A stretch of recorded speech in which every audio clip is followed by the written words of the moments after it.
পিপিলিকাটা যখন নিয়ে গেছে রে, পয়গম্বর সুলাইমান ডাক দে বলে, রব্বে কারীম, পিপাসায় কাতর ছিল পিপিলিকাটা, তুমি ব্যাঙকে তারে নিয়ে গেল, কি আশ্চর্যজনক। দাঁড়ায় দাঁড়ায় দেখি কি ঘটনা ঘটে। কিছুক্ষণ পরে ব্যাঙটা সাগরের বিকট থেকে আবার পানির নিচেই থেকে উঠিয়ে আসলো, উঠিয়ে হা করলো। যখন হা করছে ভিতর থেকে পিপিলিকাটা বাইর হয়ে, পয়গম্বর সুলাইমান ডাক দে কয়, পিপিলিকা দাঁড়াও, ও যুবকেরা, ও রানীখার যুবকেরা শোনো। ডাক দে বলে, পিপিলিকা দাঁড়াও। পিপিলিকা দাঁড়ায় গেলেন, সালাম দেয় পয়গম্বর সুলাইমান, আসসালামু আলাইকুম পয়গম্বর সুলাইমান, আপনি আমাকে ডাকছেন? কয়, হ তোমার ডাকছি। দাঁড়াও। সাগরের কাছে এসে দাঁড়াইলা, ব্যঙ্গে তোমারে আহার করলো, আবার ছেড়ে দিল, কি কথা বলো? বলে, হুজুর আপনি আল্লাহর পয়গম্বর, আপনি তো আমার চাইতে ভালো জানেন আমি আল্লাহর ছোট্ট মাকলুকাত। এই পৃথিবীর মধ্যে যত মাকলুকাত আছে রে, সব চাইতে ক্ষুদ্র প্রাণী আমি।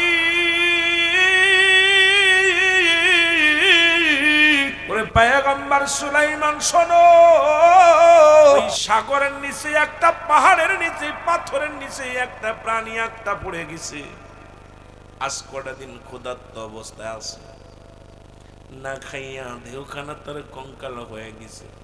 ওই প্রাণীটা ডাক দিছে, রব্বুল আলামিন, আল্লাহ তুমি রিজিক দাতা, নাম তাই রাজাক, সব প্রাণীকে দাও গো রুজি, দেও তাই খরা, তোমার তরিব তোমার গানে জেগে ওঠে পড়বে আনে, বিলে ঝিলে মাঠে রুজি পায় যে পাখির ঝাঁক, মৌমাছিরা গুনগুনিয়ে যাই যে কাজে গান শুনিয়ে, পিঁপড়ারা পায় খুঁজে হার কঠিন শ্রমে ময়দানে। আর তুমি নিজেই বলছাল কাসিম হাবিবুল্লাহ, দিন মজুরি মেহনতকারীরা হলো আল্লাহর বন্ধু।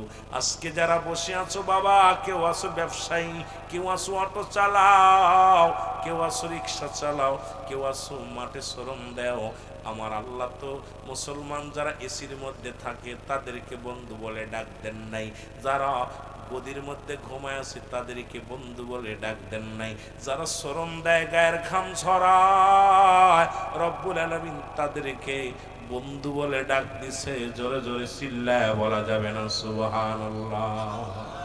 সবাই তো খোদার যন্ত্রণায় খোঁজে,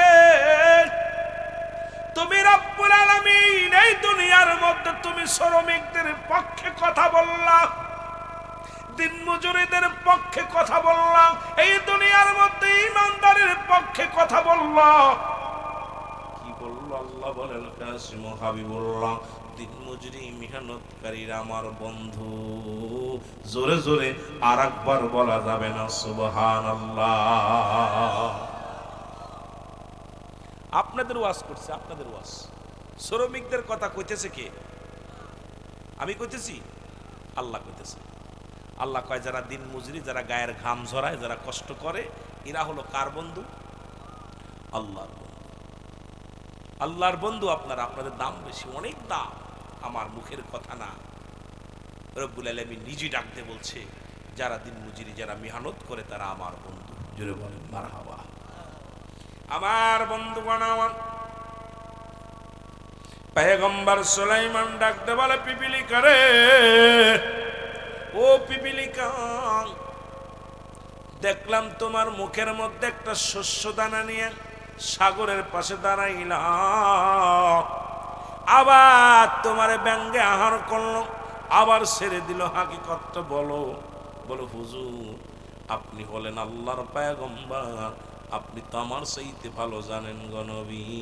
ও সুলাইমান পয়গম্বর শোনেন, ওই সাগরের মধ্যে একটা পাথরের নিচে একটা চাপা পড়ে গেছে একটা প্রাণী, ক্ষুধার্ত অবস্থায় আছে। যখনই রব্বি কারিমের দরবারে প্রার্থনা করছে, আল্লাহ আমারে খাওয়াও,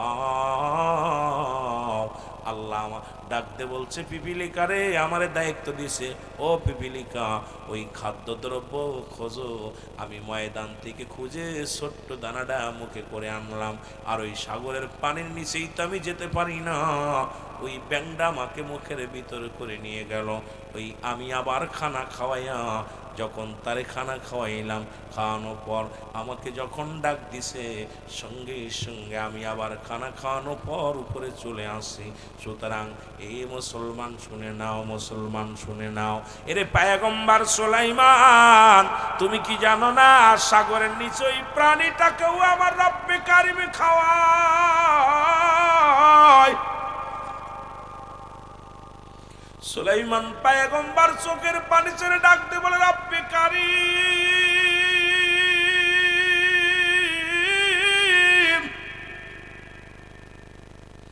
এই দুনিয়ার মধ্যে তোমার মহিমা বুঝা বড় জ্বালা।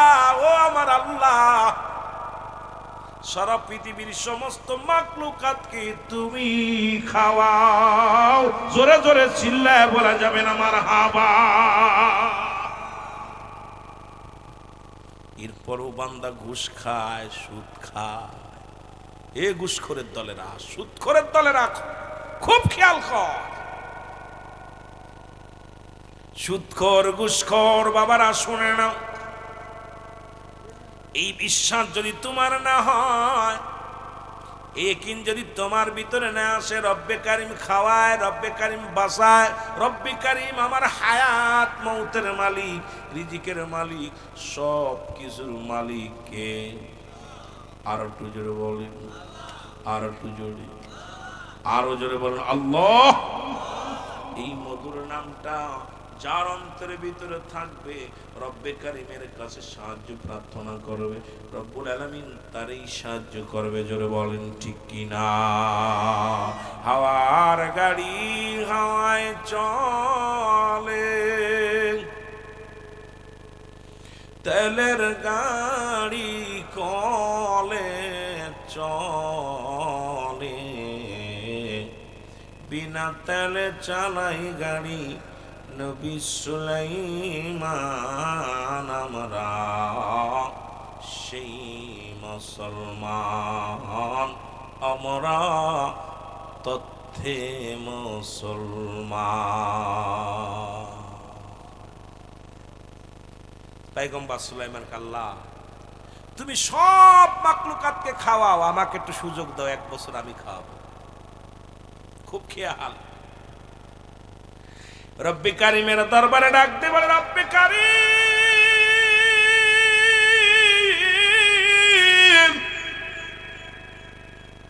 তুমি তোমার সব মাখলুকাতকে খাওয়াও গো, আমাকে একটু সুযোগ দাও। আমি পয়গম্বর সুলাইমান পয়গম্বর, একটু সুযোগ দাও, আমি 1 বছর খাওয়ানোর দায়িত্ব নিই। আল্লাহ কয়, হবে না, পারবি না। লাম কখনোই না, লাম কখনোই না। আল্লাহ 6 মাস, 3 মাস কইলাম, 2 মাস কয় হবে না, 1 মাস বলে হবে না, 15 দিন বলে পারবি না, 10 দিন কয়ে পারবি না, 1 সপ্তাহ বলে পারবি না, 1 দিন আমার আল্লাহ কয়ে পারবি না।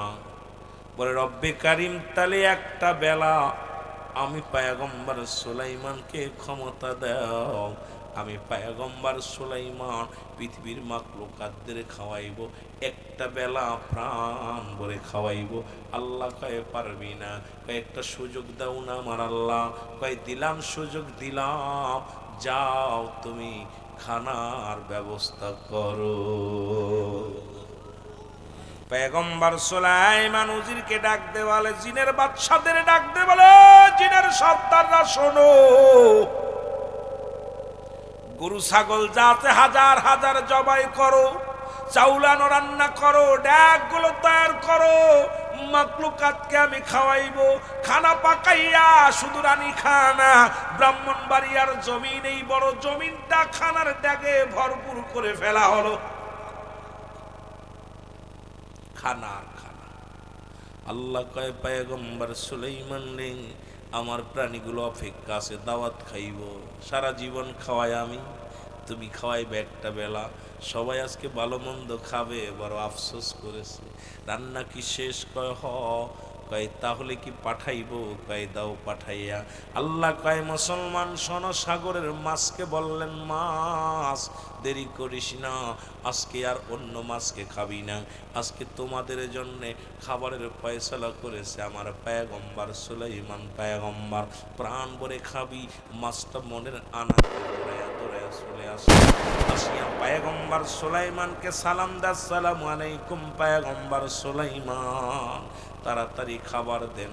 কয় আরো আসুক। কয় আর আশা লাগতো না, আমার এই তাড়াতাড়ি দেন, আমি খুব ক্ষুধার্ত অবস্থায় আছি, আমি আজ অনেক দিন যাবত আজকে খাই না, অপেক্ষা আছি আপনার দাওয়াত কবুল করার জন্যে। পয়গম্বর সুলাইমান কয় তাহলে ওই পাশ থেকে একটা ডেকসি খায়ালো। ওরে মুসলমান খাওয়া শুরু করলো, খাইতে খাইতে পুরো ব্রাহ্মণবাড়িয়া, ওরে মুসলমান ঢাকা শহর, সারা বাংলাদেশের সব খানা শেষ হয়ে গেল। এইবার মাছটা ডাক দেখো, পয়গম্বর সুলাইমান কি খাওয়াইলা, একটু পেটটু ভরলো না?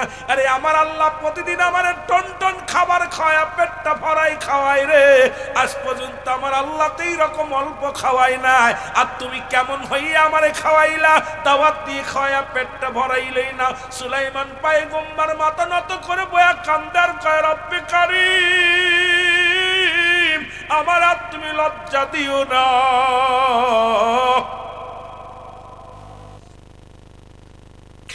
ওরে ডাকতে বলে রব্বে কারীম, তুমি আমার আর লজ্জা দিও না। আল্লাহ কয় পয়গম্বর একটা প্রাণী পাঠাইছি, তাকে তুমি পেট ভরে খাওয়াইতে পারলা না, আর আমি রব্বুল আলামিন সমস্ত মাখলুকাতের রব, কোথায় কোন হালাতে কোথায় কি অবস্থা আছে সব খবর লইয়া আমি রব্বে কারীম সেখানে খাবারের ফয়সালা করে দিই। পয়গম্বর সুলাইমান কয় রব্বুল আলামিন আমাকে লজ্জা দিয়েন না, আমার আর বুঝতে বাকি নাই, সারা পৃথিবীর মাখলুকাতের রব আপনি, খাবান সবাইকে জোরে জোরে চিল্লায় বলা যাবে না মারহাবা। বাড়ির মালিক হইলা, গাড়ির মালিক হইলা, রব্বুল আলামিন কয় কুল্লু মান আলাইহা ফান, সব কিছু শেষ করে দিব আমি আল্লাহ, এই জমিনের মধ্যে কিচ্ছু বলতে কিচ্ছু থাকবে না, সব চূর্ণ বিচ্ছিন্ন করে দিব। তাহলে ঘর করে লাভ কি, বাড়ি করে লাভ কি, দুনিয়ার ধন সম্পদ বানায় লাভ কি? ওরে মুসলমান শুনে নাও, গাছতলা থাকো ঈমান নিয়ে থাকো, মুসলমান রাস্তায় থাকো ঈমান নিয়ে থাকো, এই দুনিয়ার শান শৌকত যতই যদি করো, হালাল পন্থায় যদি উপার্জন করতে পারো এটা করো, হারাম পন্থায় উপার্জন করো না, কারণ সব কিছু চূর্ণ বিচ্ছিন্ন করে দিবে আমার আল্লাহ। ওই হারামের কারণে জাহান্নাম ছাড়া কোনো গতি থাকবে না, জোরে বলেন ঠিক কিনা? পয়গম্বর সুলাইমান সময়, ও যুবক,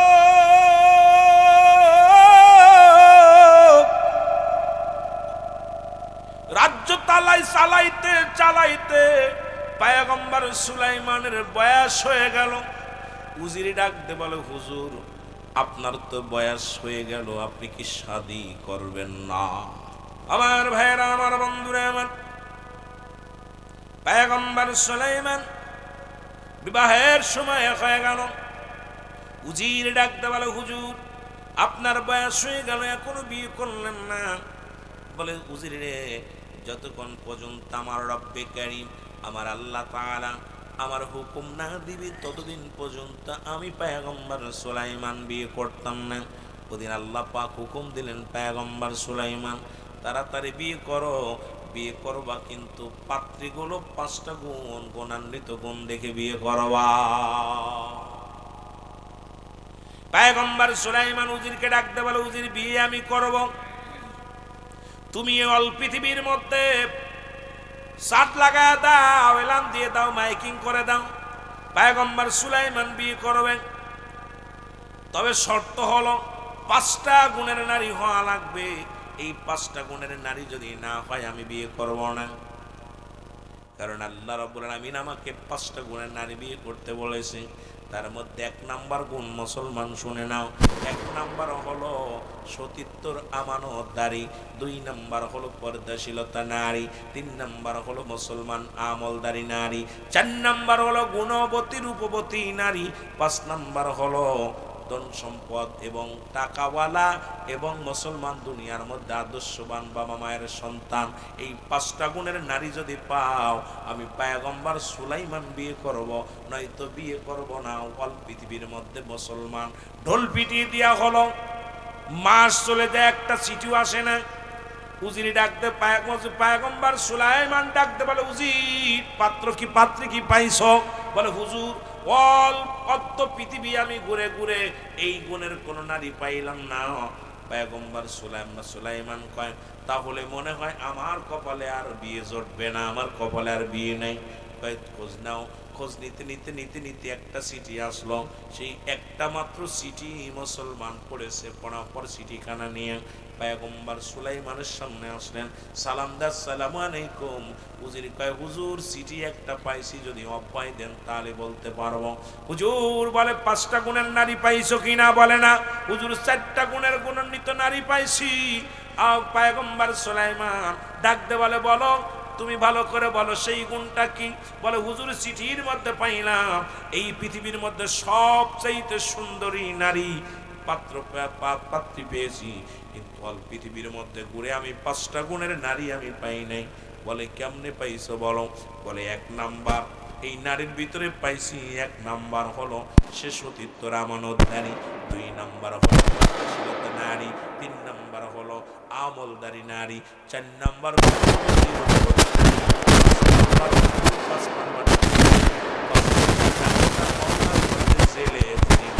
ধরে ওই জেলের মেয়ে আপনার সঙ্গে বিবাহ পুষতে রাজি হয়েছে। জোরে বলেন সুবহানাল্লাহ। কার মেয়ে?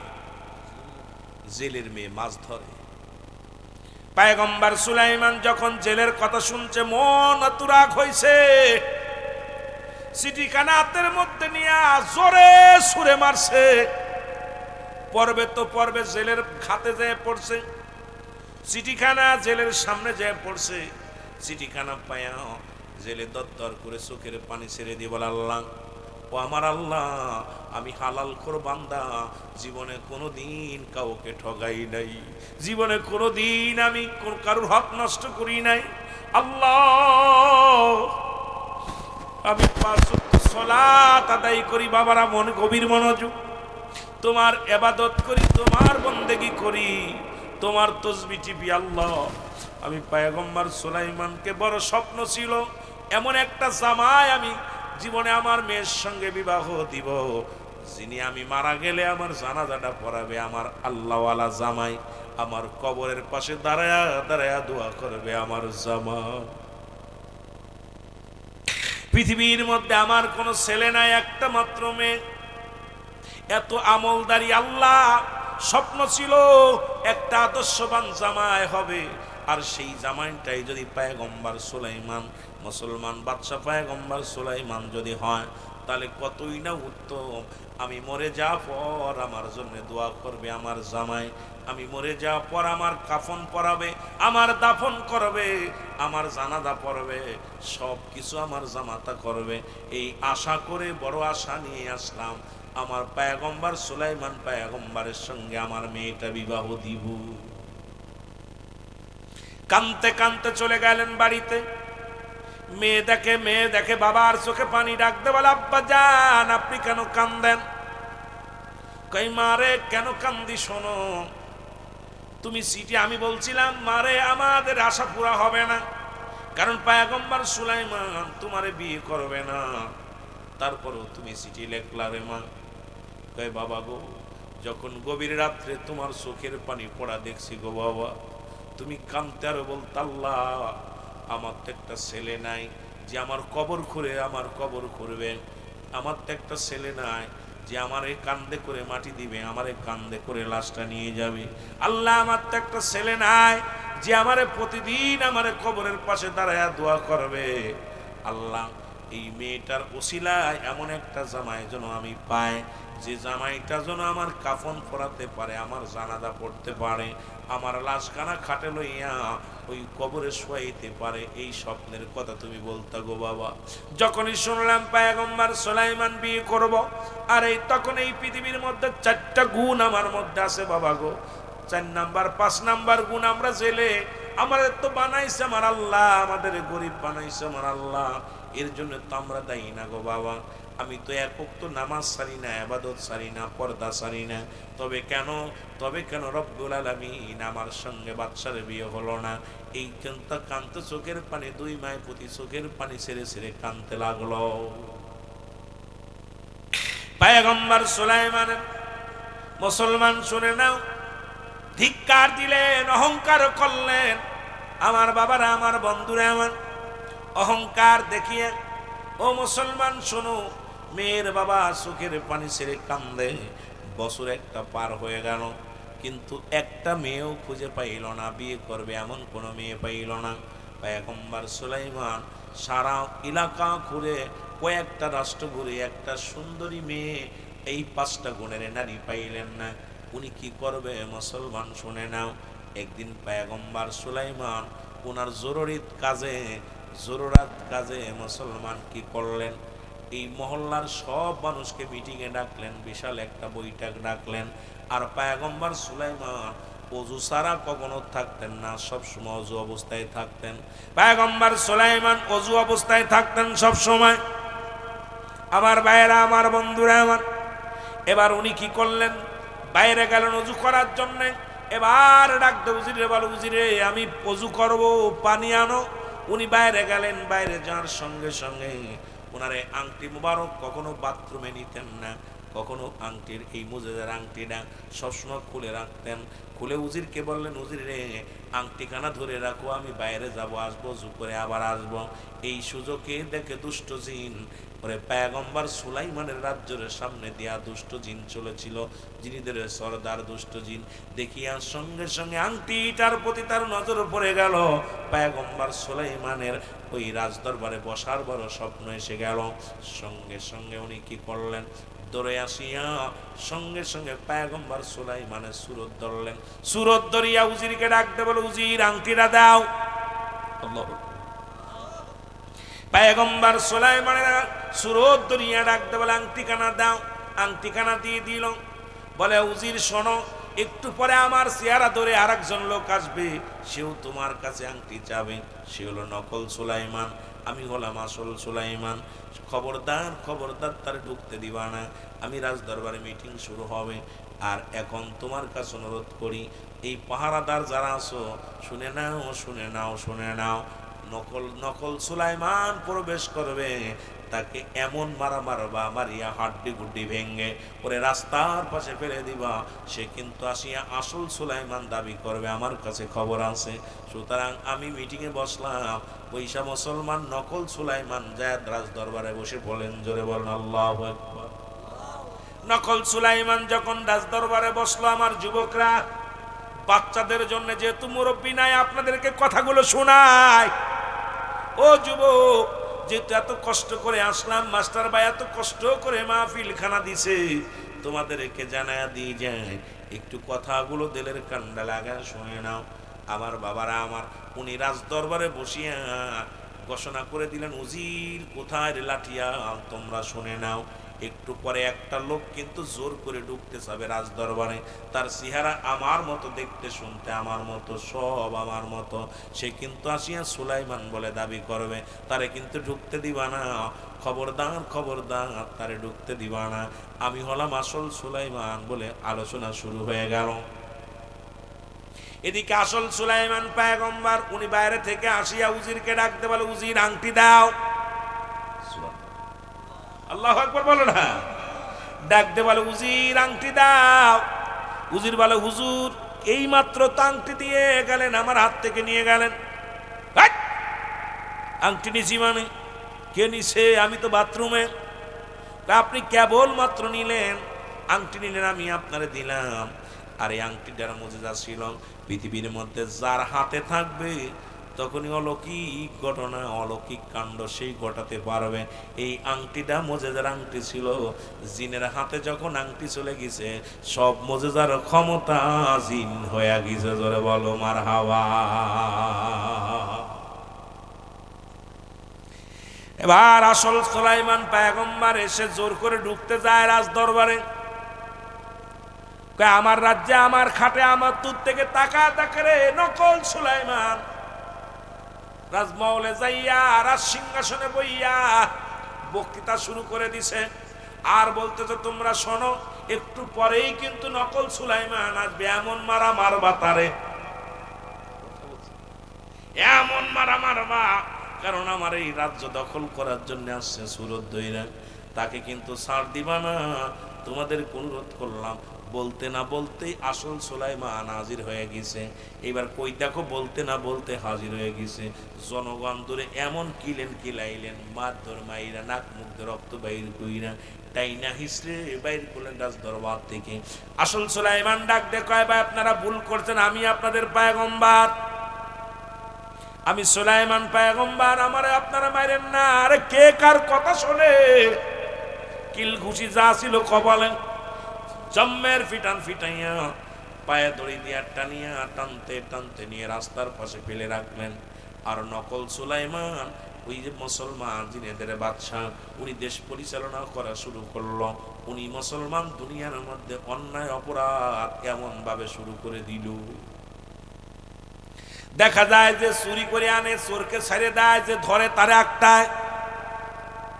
কথা বুঝে?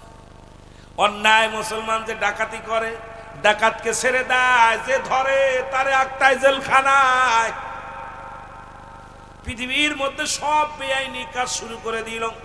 লোকজনের মুখে বাষ্প চিন্তার ভাঁজ পড়ে গেল। এ আমাদের পয়গম্বরের হলো কি? সুলাইমান পয়গম্বর যে অন্যায় বিচার শুরু করে দিল, এমন ন্যায় পরায়ণ ছিল, সেই মানুষটা এত ভুল করা শুরু করলো, কারণটা কি? ওদিকে আসল পয়গম্বর নদীর ধারে পড়ে আছে, আর ওদিকে জেলে মাছ ধরে নিয়ে আসতেছিল। হঠাৎ দেখে রাস্তার কোলে একটা যুবক পড়ে আছে, যা দেখে এখনো দম যায়। সঙ্গে সঙ্গে উনি উঠাইয়া উনার বাড়িতে নিয়ে গেলেন। বাড়ি যাইয়া সেবা যত্ন করিয়া সুস্থ বানাইলেন। জোরে বলেন মারহাবা।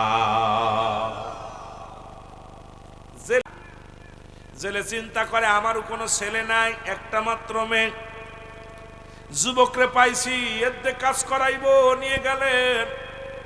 নিয়ে বাড়ি নামানোর পর ওদিনে এত পরিমাণ মাছ পাইলেন, সাগরের যাইয়া জাল পাতার সঙ্গে সঙ্গে জালের মধ্যে খালি মাছ আর মাছ। জালে চিন্তা করে, আরে এই ছেলেটা কপালে মানুষ, ভাগ্যবান মানুষ, এই লোকটারে বাড়ি আনলাম, আর এত পরিমাণ মাছ ধরা পড়লো, সুতরাং একে আমার ভালোবেসে রাখতে হবে, আদর করে রাখতে হবে। এইরকম রাখলেন। আর আস্তে আস্তে জেলে জাল বুনে বুনে মুসলমান মাছ ধরতে ধরতে অনেক টাকার মালিক হয়ে গেল জেলে। জোরে জোরে চিল্লায় বলা যাবে না সুবহানাল্লাহ। আমার বন্ধুগণ, এবার জেলে কি করলেন? এবার মুসলমান বছর 2 বছর থাকলো। কয় বছর?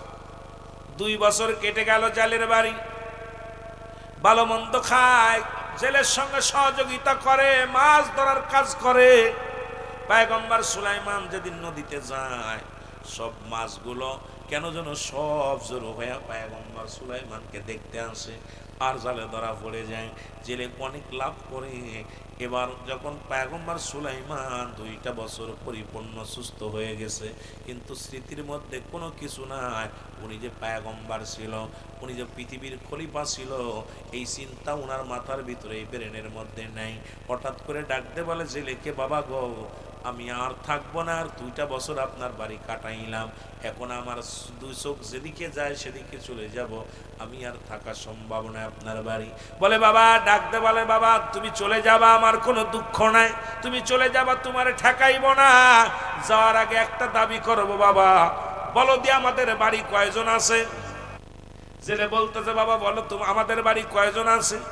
বলে, কেন চাচা, আমাদের বাড়িতে, আপনার বাড়িতে আপনি, আমি আর চাচি আম্মা আছে, এই 3 জনই তো আছি। কয় না রে বাবা, না, আমার আর একটা কন্যা সন্তান আছে, আমার আর একটা মেয়ে আছে, মোট 4 জন। তুমি আমি আর তোমার শাশুমা আর আমার একটা কলিজার টুকরা মেয়ে আছে। সুলাইমান পয়গম্বর ডাক দে কয়, চাচা কি শুনাইলা? 2টা বছর আপনার বাড়িতে আসি, এখন পর্যন্ত কোনো মেয়ের কাপড় নাড়া দেখলাম না, কোনো কথার আওয়াজ শুনলাম না। সেই মেয়ে ধলা না কালো তাও দেখলাম না, বোবা কি না ভালো তাও তো দেখলাম না। জোরে জোরে চিল্লায়া বলা যাবে না মারহাবা। কি কোন চাচা 2 বছর? আর আমাদের বাড়ি এক সপ্তাহ লজিং ম্যান থাকলে 2য় সপ্তাহে মেয়ে একটা ভেগে নিয়ে চলে যাচ্ছে। যেরকম ঠিকই না, সে কালো হলেও যায়গিরি, যদি কালো হয় গৃহস্থর বউ নিয়ে চলে যাচ্ছে। যেটা বলেন ঠিক কি না? কিন্তু 2টা বছর সুলাইমান পয়গম্বর 2 বছর জেলের বাড়ি, কিন্তু জেলের যে একটা মেয়ে আছে আজ পর্যন্ত 2 বছরের ভিতরে কোনোদিন তার চেহারা দেখে নাই, তার রূপ দেখে নাই, তার কাপড় দেখে নাই, তার হাঁটা দেখে নাই, তার চেহারা দেখে নাই। সুলাইমান পয়গম্বর ডাকতে কয়, চাচা কি শোনালেন? আপনার মেয়ে আছে? কয়, হ বাবা, বড় স্বপ্ন ছিল, মেয়েটা বড় দুঃখী মেয়ে, কারণ আমার মেয়ের ভিতরে 5টা গুণের ভিতরে 4টা গুণ ছিল, বিয়ে হয় নাই। কয় কি হয়েছে চাচা বলেন? কয় এই দেশের প্রেসিডেন্ট পয়গম্বর সুলাইমান বিয়ে করবে, পত্র লেখলেন যে 5টা গুণের নারী বিয়ে করবে। এই 4টা গুণ আমার মেয়ের ভিতরে ছিল। 1 নাম্বার গুণ, 1 নাম্বার গুণ আমার মেয়ে সতীত্বর আমানতদারি। 2 নাম্বার আমার মেয়ে পর্দাশীলতা নারী। 3 নাম্বার আমার মেয়েটা হলো আমলদারি নারী, সারা রাত ধরে আমল করে, সারা দিন ধরে আমল করে। 4 নাম্বার হলো আমার মেয়ে হলো গুণবতী রূপবতী। এই মহল্লার মধ্যে এত গুণবতী এত রূপবতী নারী আর একটাও নাই, সব ঠিক ছিল রে বাবা। পয়গম্বর সুলাইমান 4টা গুণ আমাদের ভিতরে ছিল, শুধু একটা গুণ না থাকার কারণে, আমি জেলে হওয়ার কারণে আমার মেয়ের পত্রখানা ছিঁড়ে ফেলেছে, এই বিয়ে প্রত্যাখ্যান করেছে। সেদিন থেকে আমার মায়াটা বড় কষ্ট পাইছে, প্রতিজ্ঞা করেছে, আব্বাজান আমার বিয়ের জন্য আর টেনশন করবেন না, চিন্তা করবেন না, আমি আর জীবনেও কোনোদিন শাদী করব না। সুলাইমান পয়গম্বর বলে, হুজুর 2টা বছর আপনার বাড়ি রইলাম, 2টা বছর রইলাম, পর্দার বিধান শোনো একটু। আজ নামাজও ফরজ, পর্দাও ফরজ। এখন রানিকার মেয়েরা শুধু রাস্তায় রাস্তায় বেড়ায়, পথে পথে বেড়ায়। এরা যুবক শুনে নাও, শোনো, পর্দার বিধান একটু মানো। আমার বাবারা, আমার পয়গম্বর সুলাইমান কি করলেন? এবার আর চিন্তা করা, হারে কোথায় যাব, বাড়ি তো জানি না, কোথায় আমার ঠিকানা, কোথায় আমার ঘর, কোথায় আমার যাওয়ার কোনো জায়গা নাই। এখন কি করি? যেহেতু চাচা ভালোবাসে, এখানে ওনার মেয়েটা যদি বিয়ে করি, এখানেই থেকে যায়। চাচার প্রস্তাবে রাজি হয়ে যায়। পয়গম্বর সুলাইমান রাজি হয়ে গেলেন, বললেন আমি রাজি। আরো জোরে। বিয়ে হয়ে গেল, আর দেরি নয়। মেয়েকে বলে, মা এই ছেলের সঙ্গে তোমার বিয়ে দিতে চায়। মেয়ে বলে, বাবা যেহেতু পয়গম্বর সুলাইমানকে পাইলাম না, তবে যে যুবকটাকে দিবা বিয়া, সে যুবক তো নামাজি, ফরেজগার, বুজুর্গ মানুষ, আমার কোনো আপত্তি নাই, আমার কোনো বাধা নাই, বাবা গো বিয়ে দিয়ে দাও। বিয়ে হয়ে গেল। বিয়ে হওয়ার পর পয়গম্বর সুলাইমানের শ্বশুর যাইলে মশাই ডাকতে বলেন, বাবা সুলাইমান শোনো, তোমাদের বিয়ে হলো, আজকে প্রতিজ্ঞা করেছি, যেহেতু আমি জেলে মানুষ, আজকে সাগরে মাছ ধরতে যাব। সবচেয়ে যে বড় মাছটা, আজকে কোনো মাছ বিক্রি হবে না, সবচেয়ে যে বড় মাছটা আজকে নদীর ভিতরে পাবো, এই মাছটা দিয়ে হানিমুন হবে, আমাদের বিয়ের খাওয়া দাওয়া হবে। আর এই মেয়েতেই মাছটা রান্না করবে আমার মেয়ে। চলো আজকে মাছ ধরতে যাই। পয়গম্বর সুলাইমান যখন সাগরের মধ্যে গেলেন শ্বশুরের সঙ্গে মাছ ধরতে, এইবার যখন মুসলমান, এবার জিন মুসলমান, মুসলিম জিন, ভালো জিন দেখতে পাইলেন পয়গম্বর সুলাইমান সাগরে মাছ ধরে। এইটা দেখিয়ে চিন্তা করে, আরে সাগরের মধ্যে সুলাইমান পয়গম্বর কি করে? যার রাজ দরবারে দেখে আসলাম, সে কোন সুলাইমান, এটা কোন সুলাইমান? এবার ভালো জিনটা একটা উড়াল দিয়ে চলে গেলেন রাজ দরবারে, যা দেখে দুষ্ট জিন ঠ্যাঙ্গের পর ঠ্যাং দিয়ে বইয়া মানুষের অত্যাচার শুরু করছে, মানুষকে বড় কষ্ট দেয়। এবার আসল জিন তরবারি বাইর করে কয়, দাঁড়া, তোর একদিন না আমার একদিন। দাবড় শুরু করলো, উনি রাজ দরবার থেকে উঠে দৌড় শুরু করলো, দৌড়াইয়া কিন্তু আংটিটা ফেলে নাই, আসিয়া সাগরের মধ্যে ওই দুষ্ট জিন আংটিখানা ফেলে দিছে। আর এই আংটিখানা সাগরের বড় একটা মাছে খেয়ে ফেলছে, জোরে বলা যাবে না সুবহান। অনেক লম্বা ইতিহাস, একদম সংক্ষেপ করে দিছি, খুব খুব অল্প। মাছটা খেয়ে ফেললেন মুসলমান। আর ওই মাছটা যে আংটিটা খাইলেন, ওই মাছটা পয়গম্বর সুলাইমানের জালে ধরা পড়লো। জাল যখন উঠাইলেন, একটা মাছও নাই, বিশাল প্রকৃতির একটা মাছ ধরা পড়লো। সুলাইমান মাছটা, শ্বশুর আর জামাই দুইজন মিলা মাছটা উঠাইয়া, শ্বশুর কয়, বাবা তুমি ভাগ্যবান, এত বড় মাছ আজ পর্যন্ত আমাদের জালে পড়ে নাই, আজকে আমাদের ভাগ্য ভালো, আজকে তুমি শুভ বিবাহ করেছো, তুমি ভাগ্যবান বাবা। এই মাছটা আমি বিক্রি করব না, বাড়ি নিয়ে এটা রান্না করব, হানিমন হবে, আমাদের সবাই মিলে খাবো। এবার মাছটা নিয়ে বাড়ি চলে আসলেন, আসিয়া মেয়েকে ডাক দে বলে, মা। পয়গম্বর সুলাইমানের শ্বশুর চাইলে ডাকতে বলে, মা, এই মাছটা সুন্দর করে তুমি কাটবা, সুন্দর করে তুমি রান্না করবা, এই মাছটা সুন্দর করে রান্না করে দিবা, তোমার জামাই খাবে, আমি খাবো, তোমার মা খাবে, আরো 2-4 জন মেহমান যদি পায় তাদেরকে মাছটা খাওয়াইবো। সুতরাং এই মাছটা বিক্রি করব না। জেলের মেয়ে বটি নিয়ে যখন মাছটা করতে গেছে, যখন একটা পোজ দিছে, সঙ্গে সঙ্গে আংটিতে পোষ লেগে গেছে। মুসলমান সঙ্গে সঙ্গে আংটিটা মাছের পেটের ভিতর থেকে বাইরে হয়ে গেছে। আংটিটা দেখে আশ্চর্য হয়ে গেলেন, চিন্তা করে, আল্লাহ, আমরা গরিব মানুষ, আজকে রাত্রে বাসর রাত হবে আমার স্বামীর সঙ্গে, এই আংটিখানা আমার জামাইরে, আমার স্বামীর আমি উপহার দিব, যদি আমার স্বামী আংটিখানা পায় কত না খুশি হবে রে, আমার তো দেওয়ার কিছু নাই। আংটিখানা ধুইয়া সুন্দর করে গুছায় রাখলেন। খানা শেষ, রাত্র যখন গভীর হয়ে গেল, জোরে জোরে চিল্লায়া বলা যাবে না মারহাবা। রাত্র যখন গভীর হয়ে গেল, 5 ঘন্টার ওয়াজ করতেছি, আধা ঘন্টায়, খুব খেয়াল, কেন ঠান্ডার রাত তো, আপনাকে সময় নষ্ট করা যাবে না।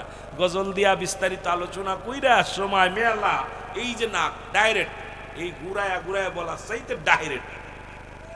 আমার বাবারা, আমার বন্ধুরা, আমার রাত্রে এবার বাসর শুরু হবে, নামাজ পড়লেন, নফল নামাজ পড়লেন, পড়িয়া স্বামী স্ত্রী এক জায়গা বসলেন। স্বামী স্ত্রীকে ডাকতে বলে, বিবি রে, তুমি কি দুনিয়ায় কাউকে পছন্দ করতে, কাউকে তুমি ভালোবাসতে? বলে, স্বামী রে, আমার জীবনে কাউকে ভালোবাসি নাই, তবে একজনকে আমি চাইছিলাম মনে প্রাণে। বলে, কি? আমার আব্বাজান বড় দিন, আমার আব্বাজান বড় দিন দরদি, আমার আব্বাজান বড় পরেজগার মানুষ। আমার আব্বার স্বপ্ন ছিল তার জামাই জানাজা পড়বে, তার জামাই তার কবর খুঁড়ে মাটি দিবে, তার জামাই লাশখানা কবরে নিয়ে যাবে। এই বড় স্বপ্ন ছিল আমার আব্বাজানের। আমার কোনো ভাই নাই, বোন নাই, আমার আপন বলতে কেউ নাই। আমার আব্বাজানের স্বপ্ন, আমাকে লেখাপড়া করাইছে, আমি কোরআন শিখেছি, হাদিস শিখেছি। মুসলমান শুনে নাও, কারণ আমি দুনিয়ার মধ্যে ইসলামের বিধান শিখেছি। এই বিধানগুলো শিকার পিছিয়ে একটাই কারণ হলো, আমার আব্বাজানের বড় স্বপ্ন, আমার জামাই আমার জন্য দোয়া করবে। যেমন আজকে আমাদের সন্তানরা দোয়া করবে, রব্বির রাহমহুমা কামা রব্বায়ানি সগীরা। আদম আলাইহিস সালাম দোয়া করেন, রব্বানা জালামনা আনফুসানা ওয়া ইল্লাম তাগফির লানা ওয়া তারহামনা লানাকুনান্না মিনাল খাসিরিন। মারহাবা বলো না, আর একটু জোরে বলো মারহাবা। পয়গম্বর সুলাইমান, পয়গম্বর সুলাইমান বিবিরে ডাকতে বলে, বিবিরা,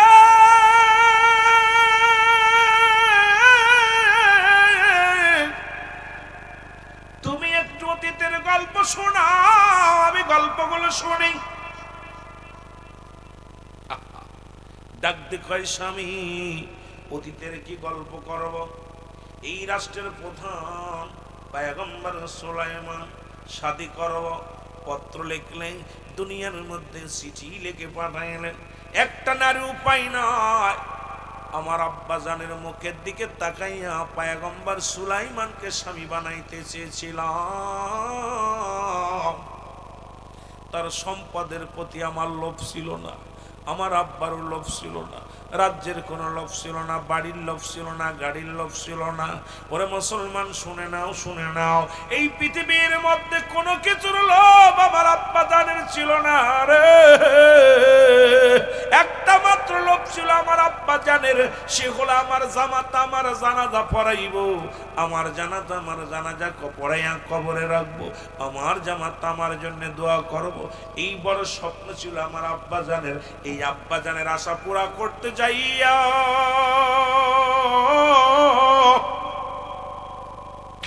আমি পয়গম্বর সুলাইমানকে পত্র লিখেছিলাম। শুধু আমার ভিতরে যে 5টা গুণ 4টা গুণ ছিল। 1 নাম্বার, আমি আমানতের সতীত্বদারী। এই পৃথিবীর মধ্যে সতীত্বর আমানতদারী। আজ পর্যন্ত কোনো পুরুষ আমাকে দেখে নাই, আমিও কোনো পুরুষকে দেখি নাই। 2 নাম্বার, আমি আমলদারী। এত আমল করি বইয়া বইয়া রব্বে কারিমের তসবিহ টিপি। এই দুনিয়ার মধ্যে স্বামীরে আমার মতো আমলদারি নারী এই মহল্লার মধ্যে আর কেউ নাই রে। আরে সব সময় আমি আমলের মধ্যে থাকি, রব্বে কারিমের তসবিহ টিপি। 3 নাম্বার হলো আমি মুসলমান পৃথিবীর মধ্যে 3 নাম্বার পর্দাশীলতা নারী। আমার মতো পর্দা করা নারী এই মহল্লার মধ্যে দ্বিতীয় কেউ নয়। এমনকি আমার বাবার সামনেও আমি যাই না, আমি এমন পর্দা করি। আমার আব্বা জানের সামনে গেলেও আমি আমার হাত পা সবগুলো হেফাজত করে যাই। এই দুনিয়ার কোন আপনজন আমার দেখতে পাই না। এই ঘরের মধ্যে আমি লালন পালন হয়েছি। এই পৃথিবীর মধ্যে ও আমার স্বামী 3 নাম্বার 4 নাম্বার, আমি গুণবতী রূপবতী। এই মহল্লার মধ্যে আমার মতো রূপ আর মনে হয় আর কারণ নাই। আর গুণের কথা কি বলবো, এই গুণ রূপের মধ্যে আমার মতো শ্রেষ্ঠ মহিলা এই মহল্লার মধ্যে আর কেউ নাই। 3য় 4র্থ নাম্বার গেছে, 5ম নাম্বার বিয়েটা হলো না। আমার আব্বা শুধু জেলে মাছ মারে বিলে। পয়গম্বর সুলাইমান আমার আব্বা জানরে কষ্ট দিছে। আমার আব্বা জানের মুখের উপরে পত্রখানা ছুঁড়ে মারছে, আমার আব্বার চোখে পানি পড়ছে।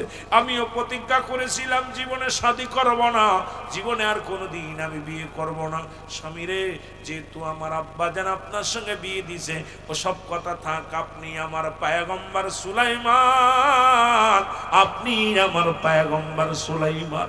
কারণ আপনাকে পেয়ে আমি অনেক খুশি। আপনার মতো একজন ইমানদার স্বামী পেয়ে আমি অত্যন্ত খুশি। আপনার মতো একজন বুজুর্গ স্বামী পেয়ে আমি খুশি। আপনার মতো ইমানদার স্বামী পেয়ে খুশি।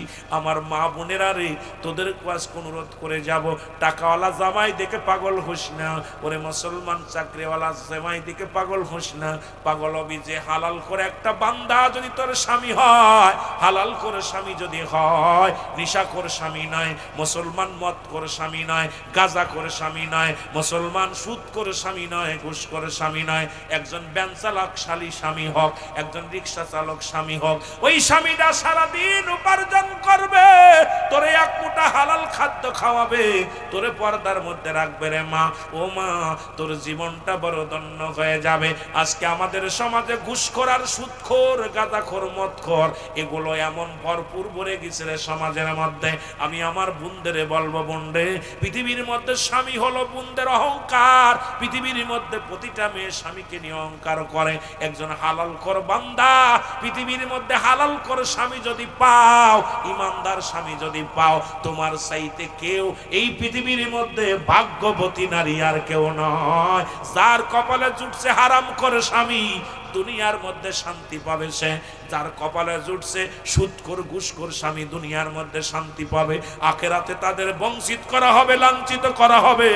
মারে আমার বোনেরা শুনে নাও, মাইকের আওয়াজ যত দূর যায় দাবি করে যাব মহল্লার রানী কার মা বোনদের কাছে, প্রয়োজন হলে একজন গরিবের মেয়ে ছেলে বিয়ে করো, প্রয়োজন হলে একজন রিক্সা চালক, ভ্যান চালক, দিন মজুরির ছেলেকে বিয়ে করো। আজ থেকে প্রতিজ্ঞা করবা, মাকে বলবা মা, বাবাকে বলবা বাবা, দাদিরে বলবা, দাদি এই দুনিয়ার মধ্যে ওই ঘুষখোর জামাই চাই না, সুদখোর জামাই চাই না, গাঁজা মদ খায় এমন জামাই চাই না, বিড়ি সিগারেট খায় এমন কোন জামাই চাই না, এই মদ আর মদে আসক্ত এমন কোন জামাই চাই না। এমন একটা ছেলেকে দিও সে সারাদিন আমাকে পর্দার মধ্যে রাখবে, যদিও তার ঘরে আমি সুখে যদি ডাল ভাত খায়, লবণ ভাত খায়, সেজন্য আমারে হারাম না খাওয়ায়। এমন একটা ছেলে যদি তোর কপালে জুটে যায়, তোর আল্লাহ তাআলা তোর বাবা মারে জান্নাত দিয়া দিবে, তুইও শান্তিতে থাকবি রে বোন। ও বোন, তোদের পায়ে ধরে বলে যায় বোন রে, ওদিকে লক্ষ্য রাখা লাগবে। বাজানদেরও বলে যায়, ওরে মুসলমান বাবারা শুনে নাও, শুনে নাও, আজ থেকে প্রতিজ্ঞা করবা কোনো সুদখোরের মেয়ে বিয়ে করব না, ঘুষখোরের মেয়ে বিয়ে করব না, গাঁজাখোরের মেয়ে বিয়ে করব না, মদখোরের মেয়ে বিয়ে করব না, ইয়াবাখোরের মেয়ে বিয়ে করব না, জুয়াখোরের মেয়ে বিয়ে করব না। আজকে যদি এই মুসলমান বাঘের পেটে বাগডাসা হয়, বিড়াল হয় না, এমন একটা মেয়ে যদি জীবনের সঙ্গী বানাইতে পারো, দুনিয়ার মধ্যে জান্নাত করাই নিতে পারবা।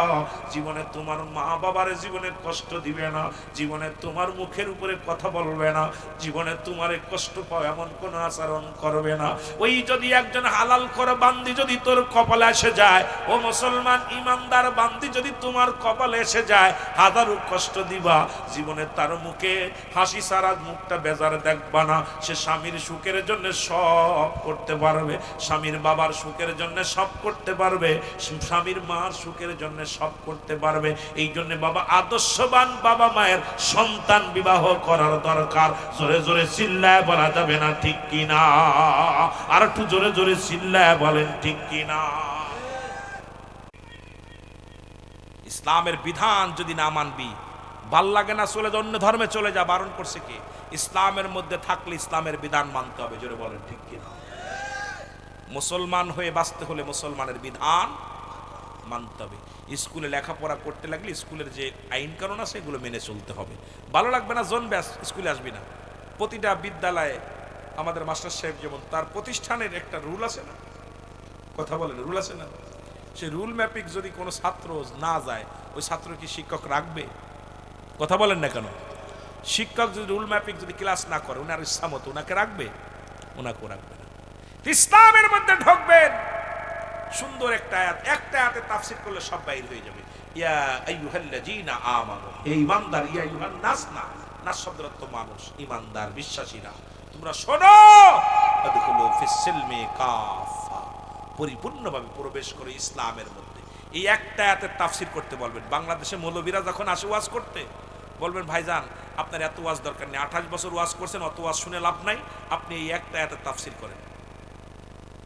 মৌলবীরা বলবেন এত ওয়াজ শুনে লাভ নেই, একটা আয়াতের তাফসীর করেন। তাফসীরটা যখন করবে, ইসলাম মানে শান্তি, ইসলাম মানে আত্মসমর্পণ, ইসলাম মানে নারীর সতীত্ব পাহারা দেওয়া, ইসলাম মানে নিজে না খেয়ে অন্যরে খাওয়ানো, ইসলাম নিজে না ঘুমানোর ঘুম পাড়ানো, ইসলাম মানে একত্ববাদ।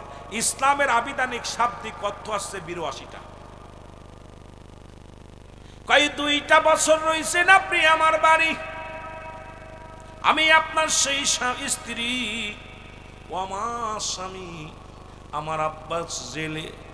যখন এই কথাগুলো বলছে, সঙ্গে সঙ্গে বিবির হাতটা ধরে চোখের পানি ছেড়ে কান্দে, বিবি রে আর আমার লজ্জা দিস না রে বিবি, আমার অহংকার আমার রব্বুল আলামিনের দরবারে রে একটা সতী নারী দাবি করেছিল, আল্লাহর দরবারে আমাকে চেয়েছিল, আমি অবহেলা করেছিলাম, আমার রাজ্য চলে গেছে। বিবিরে 2টা বছর বনে জঙ্গলে আমার কাটাইছে, আজকে যাকে আমি অবহেলা করেছিলাম তার ঘরেই আমার জায়গা দিছে আল্লাহ। ও বিবি, বিবি রে সত্যি আমি পয়গম্বর সুলাইমান, তুমি নকল সুলাইমান না রে আমি। ও বিবি, তোমার স্বপ্ন পূরণ হয়েছে রে, তুমি আমার সেই স্বপ্নের রানী, আমি তোমার স্বপ্নের রাজকুমার, আমি সেই পয়গম্বর সুলাইমান। জোরে জোরে চিল্লায় বলো মারহাবা। পয়গম্বর সুলাইমান বলে, বিবি রে চলো তাড়াতাড়ি চলো। উনি যা রাজ দরবারে যায় সব ফেরত পাইলেন। পয়গম্বর সুলাইমান রাজ দরবারে গেলেন। উজির মন্ত্রী যত যা ছিল সবাই বলো, হুজুর সর্বনাশ, আজ 2টি বছর রাজ্য শেষ করে দিছে।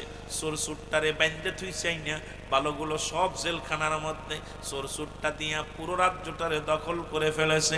আজকে মুসলমান একই অবস্থা বাংলাদেশের। এই যে মুসলমান সরকার পরিবর্তন হওয়ার পর মনে করেছিলাম একটু শান্তিতে থাকবো, খোদার কসম পথের মধ্যে শান্তি নাই, রাস্তাঘাটে দুষ্ট মানুষের অভাব নাই, সন্ত্রাস বাড়ছে, জঙ্গলিবাদ বাড়ছে। আমি বলি আজকে যারা রাষ্ট্রে আছেন, রাষ্ট্রের মানুষদেরকে যদি পাহারা না দিতে পারেন, তাদের সেফটি না করতে পারেন, আল্লাহর কসম করে বলে নেমে যাও, নেমে যাও, তোমাদের মতো নেতার দরকার নাই। আমরা তোমাদের কাছে খাইতে চাই না, পড়তে চাই না। জনগণ চায় একটু শান্তি, জনগণ চায় একটু শান্তিতে ঘুমাইতে, জনগণ চায় একটু শান্তিতে বাস করতে, জনগণ চায় একটু শান্তিতে আরামায়েশে থাকতে। তোমরা আমাদের কি দিবা? তোমরা নিজের পকেট সাবধান করছো, পকেট ভারী করছো, দুঃখ নাই আরো করো, কিন্তু আমরা তোমাদের কাছে একটা মাত্র চাওয়া, আমরা বাংলাদেশের মানুষ, আমাদের এই সরল প্রাণ মন নিয়ে আর খেলা করো না, আমাদের নিয়ে খেলা করো না। আমরা চাই শান্তি, আমরা চাই, জনগণ চাই একটু শান্তি। রক্ত দেখতে চাই না, হাঙ্গামা দেখতে চাই না, মারামারি দেখতে চাই না, জ্বালাও পোড়াও দেখতে চাই না। জোরে জোরে চিল্লায় বলা যাবে না, ঠিক কি না? ও যুবক, তবে সত্য একটা নিউজ আমি আপনাদেরকে দেয়া যাই। আজকে যারা 100-র উপরে মাজার ভাঙছে, 100-র উপরে মাজার ভাঙছে, আমার বাবারা আমার নুরা পাগলারে পোড়াইছে, ওই হিন্দু দ্বীপুরে পোড়াইছে, প্রত্যেকটা ছিল মুসলমান, কোনো হিন্দু খ্রিস্টানেরা পোড়ায় নাই, মুসলমানেরা পোড়াইছে। আমাদের জানা লাগবে, আগে ইতিহাস জানা লাগবে। হয়তো আমার বাবারা ইতিহাস জানেন না বিলে অনেকেই তো মুসলমান শুনে নেন। আমার উসমান গনি রাদিয়াল্লাহু তাআলাকে হত্যা করেছে মুসলমান, আলীকে হত্যা করেছে মুসলমান। ও মুসলমান শুনে নাও, উমরকে হত্যা করেছে মুসলমান। ও মুসলমান হাসান হুসাইনকে হত্যা করেছে মুসলমান। শুনে নাও, শুনে নাও, আজকে সবাইকে হত্যা করেছে মুসলমান। তাদের জবানে ছিল নারায়ে তাকবীর, আল্লাহু আকবার। আল্লাহর কসম করে বলি, নারায়ে তাকবীর দিয়া মাজারগুলো ভাঙছে, নারায়ে তাকবীর দিয়া মানুষরে কবর থেকে উত্তোলন করে পুড়াইছে, নারায়ে তাকবীর দিয়া হিন্দুটারে পুড়াইছে, নারায়ে তাকবীর দিয়া শত শত মাজার গুঁড়ো করে দিছে, নারায়ে তাকবীর দিয়া নবীর সাহাবীদেরকে হত্যা করেছে, নারায়ে তাকবীর দিয়া নবীদের অনেক নবীদেরকে হত্যা করেছে। কিন্তু নারায়ে রিসালাত দিয়া কারোর ঘরে আগুন আজ পর্যন্ত কেউ লাগাই নাই।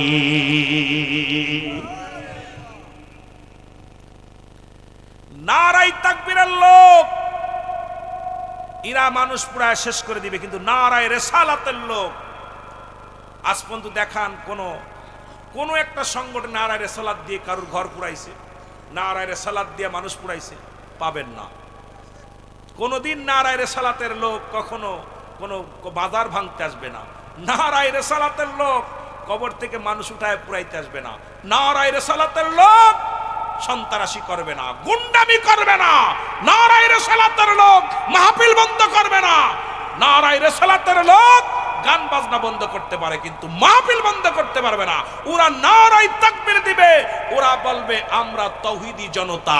এই তৌহিদি জনতার হাতে অসংখ্য নবীর সাহাবীরা হত্যা হয়েছে, অসংখ্য মাজার গুড়িয়ে দিছে, অসংখ্য মানুষকে কবর থেকে উত্তোলন করে লাশ পুড়িয়ে দিছে। সুতরাং এরা তৌহিদি জনতা, এরা দাবি করতেছে। হুসাইন শিবিরেও আজান হয়েছিল, এজিদ শিবিরেও আজান হয়েছিল, হুসাইনকে হত্যা করেছিল যারা, তাদের শিবিরেও আজান হয়েছিল, নামাজ হয়েছিল। আবার যারা আমার বাবারা হুসাইনকে হত্যা করেও আবার ওই শিবিরেও আজান হয়েছিল, দুই শিবিরে আজান হয়েছে। কথা ক্লিয়ার বোঝেন? হয়তো আমার পিছে এখনই শত্রু লাগবে, এখন একদল আলেম লেগে যাবে। ভয়ের কোনো কারণ নাই, মরতে হবে, মরে যেতে হবে, তবে সত্য বলতে হবে। আহা, হাসান হুসাইনকে হত্যা করে ওরা আজান দিল, উল্লাস করে আজান দিয়ে নামাজ পড়লো জামাতে। আবার হাসান হুসাইনকে হত্যার পরে যারা বাকি ছিল তারাও আজান পড়ার সঙ্গে সঙ্গে আজান দিয়ে ওরাও নামাজ পড়েছে। দুই শিবিরে আজান হয়েছে, হুসাইন শিবিরেও আজান হয়েছে, এজিদ শিবিরেও আজান হয়েছে। হুসাইন শিবিরে ছিল নারায়ে রিসালাত, আর ওদের শিবিরে ছিল নারায়ে তাকবীর। বুঝে নিন, কিন্তু এত বুঝাতে গেলে এত কথা বলবো, কত কষ্ট যে ভিতরে আসি বলতে পারি না। কারণ আমাদের তো আমরা তো আর সেই জঙ্গলি সংগঠন না যে আমাদের পিছে লোক আছে, আমাদের পিছে সরকার না। একটু আগে আমার ভাই বলে গেছে, সবাই জানে আমরা পা চাটা গোলাম না। সুন্নিরা কারুর পা চাটা গোলাম না, কোনোদিন চাটে নাই, চাটবে না। সুন্নিরা আদর্শ কেন্দ্রিক দল, আমরা ক্ষমতা কেন্দ্রিক দল নাই। সুন্নিরা কোনোদিন চেয়ারের লোভ করে না, সুন্নিরা লোভ করে দয়াল নবীর ভালোবাসা, আল্লাহর গোলামিত্ব। জোরে বলেন ঠিক কিনা, আরো জোরে বলেন ঠিক কিনা। সুন্নি বাংলাদেশে কম নাই। এখন বুটাবুটি হোক, বাংলাদেশে আপনার প্রায় 12 আনা সুন্নি, 12 আনা সুন্নি, 8 আনা না, 12 আনা সুন্নি। কিন্তু বোঝে না, অনেক জায়গা বোঝে না। তাই কিন্তু আপনারা ফালাফালি করেন আমাদেরকে নিয়ে। আমরা তো আসলে ক্ষমতার জন্য পাগল না, চেয়ারের জন্য পাগল না। চেয়ারের পাগল হলে আমরাও চেয়ার পাইতাম, আমরাও চেয়ার পাইতাম। কিন্তু চেয়ারের জন্য আমরা গোলামি করি না, আমরা গোলামি করি আমার নবীর ভালোবাসায়, আমরা গোলামি করি আমার নবীর পাওয়ার জন্য। কারণ আমার কবরে আমিও পারতাম তোমাদের মতো করতে, যদি আমার 3টা জিনিস কেউ দিত। 1 নাম্বার, আমার মরণ যন্ত্রণা আমার হবে না, যদি কেউ গ্যারান্টি দিত যে রুহুল আমিন তুই মরবি, তোর মরণ যন্ত্রণা হবে না। নাম্বার 2, আমার কবরে সওয়াল জবাব হবে না। নাম্বার 3, ডানাতে আমার আমল নামাটা দেবে।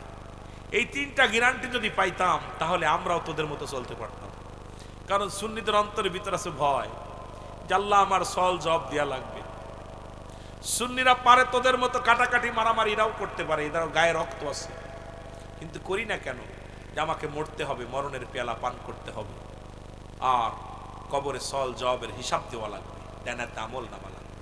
আমরা এই চিন্তা করি, দুনিয়া আর কোনো পাগল না, আমরা দুনিয়া পুজোরি না, আমরা আখিরাত মুখী। জোরে বলেন ঠিক কিনা, আরো জোরে বলেন ঠিক কিনা। আমি সুন্নি ভাইদের, আলেম ওলামাদেরকেও বলি, ওয়াজের ভিতরে তোমরা এটা বুঝিয়ে দিও, পার্থক্যটা বুঝিয়ে দিও। আজকে যত হাঙ্গামা হচ্ছে 2টা কারণ, এই কারণটা তোমরা বুঝিয়ে দিও। আলেমদেরকে বলবো, আলেম উলামা একটু কিতাবাদি পড়বা, বেশি বেশি করে পড়বা, আর এই গবেষণা করে একটু জানাই দিবা মানুষদেরকে।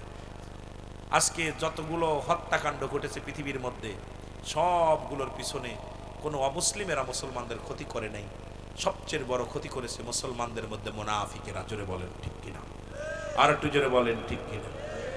আমার মরণ আসিবে কখন কেউ তো জানে না, আমার মরণ এই আমি চলে যাব, আমায় তোমরা ভুইলা যাইও না, আমি চলে যাব, আমায় তোমরা। আমার মরণ আসিবে কখন কেউ তো জানি না, আমার মরণ। টাকা পয়সা দালান কোটা যাহা করেছি, সব কিছু ফেলাইয়া আজি একাই চলেছি রে আমি, সব কিছু ফেলাইয়া আজি একাই চলেছি। আমি যাবার কালে ভেবে দেখি আমার কেহ নাই, আমি যাবার বেলায় আমার মরণ আসিবে কখন কেউ তো জানি না, আমার মরণ। এই পৃথিবী চিরদিনই থাকার জায়গা নয়, অন্ধকার কবর যে তোমার আসল ঠিকানা রে মানুষ, অন্ধকার কবর যে তোমার। আরো জোরে বলেন, এই পৃথিবী চিরদিনই থাকার জায়গা নয়, অন্ধকার কবর যে তোমার আসল ঠিকানা রে মানুষ, অন্ধকার কবর যে তোমার। এই আমি চলে যাব, আমায় তোমরা ভুইলা যাইও না, আমি চইলা যাব না, আমার মরণ আসিবে কখন কেউ তো জানি না, আমার মরণ। এ দুনিয়ার মুসলমান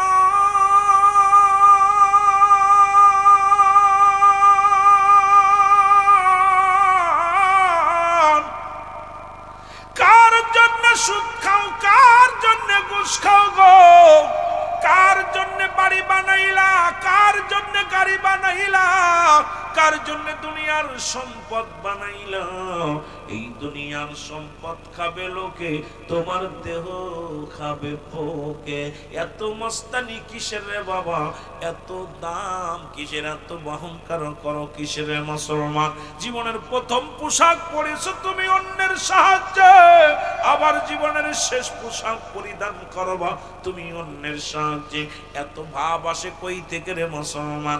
জীবনের প্রথম তোমার পোশাক পরা লাগছে অন্যের সাহায্যে, আবার শেষ পোশাকটা পরাইবে তোমার অন্য মানুষে। এত মস্তানি, এত অহংকার কোথায় আসে রে মুসলমান? তিনটা বিপদ মানুষের, নাম্বার 1 হলো মানুষের মরণ, নাম্বার 2 হলো কবর, নাম্বার 3 হলো কিয়ামতের ময়দান। এই কবরটা বড় ভয়ঙ্কর রে, কবরের কত বললে বড্ড ভয় লাগে রে।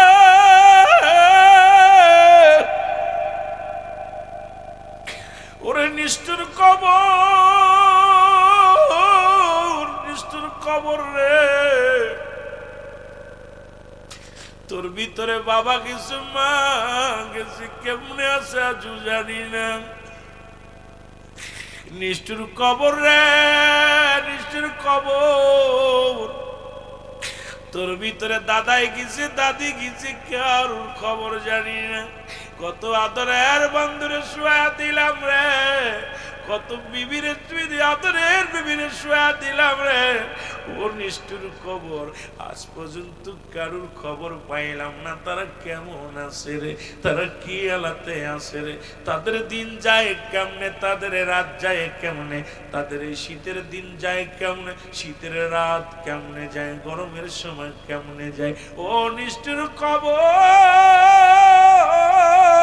বেঁচে থাকতে নিলাম না তোর খবর রে। তোর ভিতরে আসতে হইব, যাইতে হবে, কখন যেন চিরবিদায় হয়ে যেতে হবে রে মুসলমান। এই অন্ধকার কবর হবে একমাত্র ঠিকানা। ও মুসলমান, ফিরাউন, নমরুদ, কারণ যারা খোদাই দাবি করেছিল তাদের মরা লাগছে রে মুসলমান। বাদশা বলো, উজির বলো, মুসলমান, এটা মুসলমান, পৃথিবীর ফকির বলো, সবারই তো মরণের পেয়ালা পান করা লাগবে। ও নিষ্ঠুর কবর, তুমি কাউকে ছাড়বা না। আইরে নিষ্ঠুর পৃথিবীর মানুষেরা শোনো, যতই তুমি চলচতরি করো বাঁচা সম্ভব নয়। ওই চার বিহারি পালকে কোন দিন যেন তোমার দরজায় হাজির হয়ে যাবে রে। ও মুসলমান, তোমারে সাজাইয়া গুজাইয়া, সাজাইয়া গুজাইয়া ওই অন্ধকার কবরে নিয়ে যাবে। আজকে কবর গোরস্থানের উদ্যোগে মাহফিল কবরবাসীর স্মরণে। ও মুসলমান, যারা শুয়ে আছে কিবা কারে স্মরণ করে রে। দুনিয়া থেকে মানুষ যখন মারা যায়, এই বাবার প্রতি সন্তানের 7টা হক থেকে যায়। আলোচনা লম্বা করবো না, এইগুলো বলে শেষ করবো। বাবারা আমার শোনো, 7টা হক, মোট 14টা হক। দুনিয়ার মধ্যে জীবিত থাকতে 7টার, ইন্তেকালের পরে 7টা। আজকে আমার আব্বা মারা, শোনো, 1 নাম্বার যখন আব্বা মা মারা যায়, 1 নাম্বার তাদের জন্য মাগফিরাত কামনা করবা। এর মুসলমান, এই হকগুলো যদি আদায় না করো, আল্লাহর আদালতে ধরা পড়ে যাওয়া। আজকে যাদের আব্বা মা দুনিয়া থেকে বিদায় হয়ে গেছে, শুনে নাও, ভালো করে জেনে নাও, এতদিন জানো নাই, আজকে জেনে নাও। মোট 14টা হকের মধ্যে 12টা হক হলো মুসলমান, শুনে নাও। এই 7টা হক হলো দুনিয়া থেকে বিদায়ের পরে যেহেতু মানুষ কবরবাসীদের স্মরণের মাহফিল। আমার মাস্টার ভাই, তারও দাদার বাবা যদি চলে যায়, সবাই লেখে নাও রে বাবা। 1 নাম্বার হলো তাদের জন্য মাগফিরাত কামনা করা, 2 নাম্বার হলো তাদের জন্য সবর শ্রেণী করা, 3 নাম্বার হলো তাদের ওসিয়াত গুলো পূরণ করা, 4 নাম্বার হলো মুসলমান, শুনে নাও, তাদের দিনা পাওনার মধ্যে ঋণা দায়িক থাকলে পরিশোধ করতে হবে। 5 নাম্বার তার আত্মীয় স্বজনের সঙ্গে, মা বাবার আত্মীয় স্বজনের সঙ্গে সুন্দর ব্যবহার করা লাগবে, তাদের আত্মীয় স্বজনের সঙ্গে যোগাযোগ করা লাগবে। 6 নাম্বার হলো মুসলমান বাবা মায়ের আত্মীয় স্বজন যারা আছে তাদের সাহায্য সহযোগিতা করা লাগবে। ও আমার বাবারা, আমার বন্ধুরা, আমার শোনো, এখন দেখা যায় মা মারা গেলে, বাবা মারা গেলে আর আমরা আর তাদের খোঁজ খবর নিই না। মায়ের বোন খালা হয় তারে চিনি না, বাবার ভাই চাচা হয় তারে চিনি না। তোর মা বাবা কবরে শুয়ে কষ্ট পাবে। ও যুবক, ও যুবক, করনি কর যুবকের শোন,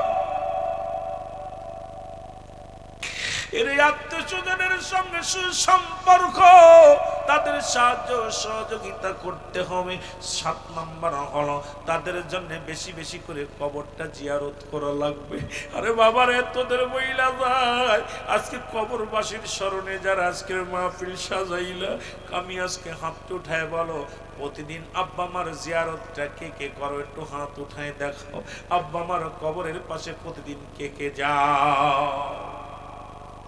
একটা মানুষ নাই, নাই রে। মাহফিল দিয়ে হবে কি? আরে মাহফিল দিয়ে হবে কি? একটা মানুষ আব্বা মার কবরের পাশে যাও নাই। সপ্তাহে কে কে যাও? এই সপ্তাহে একদিন আব্বা মার কবরটা জিয়ারত করতে কে কে যাও?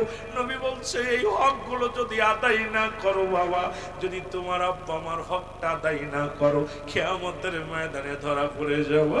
আজকে তোমরা একটা সপ্তাহে একদিনও যাও নাই জিয়ারত করতে। ওই মরা মানুষ অভিশাপ দিলে, তোমাদের আপনজন যখন অভিশাপ দিবে, মৃত্যু ব্যক্তি অভিশাপ দিলে সংসারে শান্তি হয় না, সংসারে অভাব দূর হয় না, ছেলে মেয়ের চাকরি হয় না, লেখাপড়ায় উন্নতি হয় না, দুনিয়ার মধ্যে উন্নতি হয় না। ওই সংসারের ভিতরে কলযোগ লেগে থাকে, সংসারের ভিতরে ঝামেলা লেগে থাকে, সংসারের ভিতরে অসুখ বিসুখ আসে। আব্বা মা যখন বড় দোয়া করে, মানুষ যখন চলে যায় রে মুসলমান, নিজে সে দোয়া করতে পারে না, কিন্তু অন্যের জন্য বড় দোয়া করতে পারে। আজকে তোদের সংসারে কেন শান্তি নাই? তার মানে তোর আব্বা মা কবরে সুখে নাই। তোদের সংসারে কেন অভাব দেখা যায়? তার মানে তোর আব্বা মা কবরে সুখে নাই। তোদের সংসারের ভিতরে কেন রোগ বালা মুসিবত দেখা যায়? তার মানে তোর আব্বা মা কবরে সুখে নাই। তোদের সংসারে স্বামী স্ত্রী কেন মহব্বত নাই? তার মানে আর বুঝতে বাকি নাই তোর আব্বা মা কবরে সুখে নাই, তোর দাদা দাদি কবরে সুখে নাই। এরে তোর সংসারের ভিতরে উন্নতি নাই, তার মানে আর বুঝতে বাকি নাই তোদের মুরব্বী যারা কবরে শুয়ে আছে তাদের কবরে শান্তি নাই। তারা আসে আপনার দ্বারে দ্বারে ভিক্ষার হাত বাড়ায় বেড়ায়, যখন খালি হাতে ফিরে যায় অভিশাপ করতে করতে চলে যায়। এই জন্য নবীজি বলছে তোমরা বেশি বেশি জিয়ারত করবা, কবরটা বেশি বেশি জিয়ারত করবা।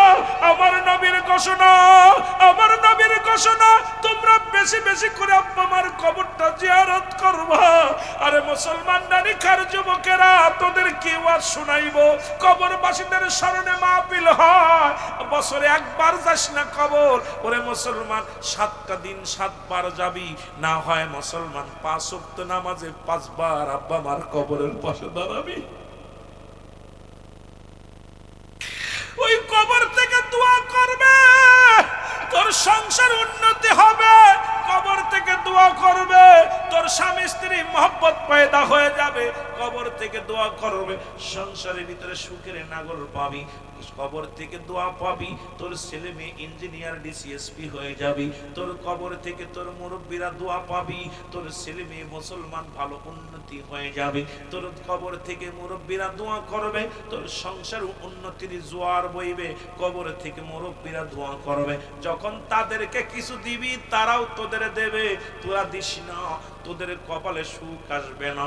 এই জন্য রাসূল বলছে তোমরা বেশি বেশি করে আব্বা মার কবরটা জিয়ারত করবা। আরে ওরা নিকার বাবারা, তোদের অনুরোধ করে যায়, অনুরোধ করে যায়, এই কনকনে শীতের মধ্যে ফজরের নামাজটা শেষ করে আব্বা মার কবরের পাশে দাঁড়াইয়া এর মুসলমান 7 বার ইস্তেগফার, সূরা ফাতিহা 3 বার, সূরা ইখলাস 10 বার, দুরূদ শরীফ 11 বার পড়ে আল্লাহর দরবারে হাত উঠে দিয়া কবি রব্বির হামহুমা কামা রব্বায়ানি সগীরা, রব্বির হামহুমা কামা রব্বায়ানি সগীরা। বড় কষ্ট রে, কবরবাসীর স্মরণে মাহফিল, অথচ একটা মানুষ বছরে মনে হয় 2 বার জিয়ারত করতে যান, ওই ঈদুল আজহা আর ঈদুল ফিতরে, তাও অনেকে যায় না। গোরস্থানে শোয়াই দিলে আহা, মনে করছেন সুখী হবেন? ভাই, কবরবাসী কবর থেকে খুব অভিশাপ দেয়। যখন ইয়ামুল জুম্মার রাত হয়, ইয়ামুল সফের রাত, সব কবরবাসীর রুহকে ছেড়ে দেওয়া হয়। তারা আপনার দ্বারে দ্বারে ভিক্ষার হাত বাড়ায়, কি আমার ছেলের, আমার মেয়েরা আমার কবরে কষ্ট হচ্ছে, আমার কবরে খুব নির্যাতনের ছিল, দাও কিছু। যখন না দিয়া শুয়া পড়বেন, ওরা দাঁড়ায় দাঁড়ায় অভিশাপ করে, আল্লাহ এই বাড়ি আমার, এই ঘর ছিল আমার, এই সংসার ছিল আমার, এই জমি ছিল আমার, আজকে আমার নিরাশ করছে, আল্লাহ ওদেরকেও নিরাশ করে দিও আল্লাহ, ওরা যেন সুখে না থাকতে পারে। অভিশাপ করতে করতে দৌড়ায় কবর মুখ, আর এই বরদোয়াগুলো লেগে যায়। কিন্তু আমরা তো বুঝি না ভাই, এই জন্য ছেলে মেয়ের রোগ বালা মুসিবাত সারে না, অভাব আসে না, শান্তি আসে না। শান্তির একটা কারণ হলো আমরা মুরব্বীদের কিছু দিতেছি না। কারো শিলায় আইলাম, সেগুলো না চিনার কারণে কবর, আহারে কবর, কবরের কথা শুনলেই কেন যেন ভয় লাগে। কবরের কথা শুনলে অন্তরের ভিতর ডর লাগে, ডর লাগে। ওই জায়গায় থাকছে যে ওই জঙ্গলে শুয়ে আছে, কিরাম রয়েছে তারা, কিরাম রয়েছে তারা, তাদের রাতও শেষ হচ্ছে না, ঘুমাইতে পারছে না, কি অবস্থায় আছে। এরম আমি আপনি একদিন শুয়ে যাব, সেটা দিন কি আমাকে দেখবে, কি আমাকে দেখার মানুষ থাকবে না। আমার দরদি বাবারা, 2 নাম্বার, 1 নাম্বার কবর মরণ, 2 নাম্বার কবর, 3 নাম্বার কিয়ামতের ময়দান। এই দিন হবে আরো ভয়াবহতা। আমি আমার বাজানদেরকে অনুরোধ করব, রাত গভীর হয়ে গেছে, আর আলোচনা আগাবো না। আপনাদের কাছে আমার করজোরে দাবি থাকবে, 5 ওয়াক্ত সালাত আদায় করবেন, 5 ওয়াক্ত নামাজ সময় মতো আদায় করবেন, হালাল খাদ্য খাবেন। আব্বা মার এই যে 7টা বললাম, 7টা হক বললাম, 7টা হক, মোট 14টা হক, এই 7টা হক এন্তেকালের পরে বলে গেলাম, এই 7টা হক আপনারা আদায় করবেন।